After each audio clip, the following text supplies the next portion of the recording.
আসো, আমার কথা তো শুনলি না? নিলো তো তবে না হাসি করতে কান জমি নষ্ট হয়ে গেল। হ্যাঁ বাবা হয়ে গেল। খুব ভালো করেছে, যখন জমি নষ্ট করে দিয়েছে তার জন্য আগে খাবে। আমি আর আপনাকে ভাত দিতে পারবো না। ঠিক আছে বাবা, তোমাদের আমাদের এই কষ্ট করে রাখার জন্য আমার মেয়ে টাকা হয়ে গেছে। সামনে শুক্রবারে রিয়াজে দিয়ে আসছি। রিয়াজে দিয়ে দিয়েছেন? হ্যাঁ।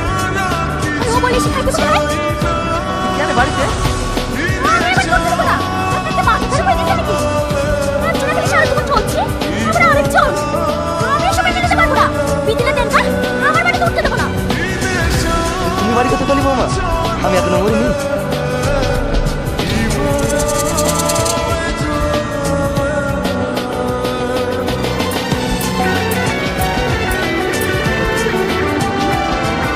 এইটা তোমার মানুষ এসে সালাম করো। খারাপ লাগবে না।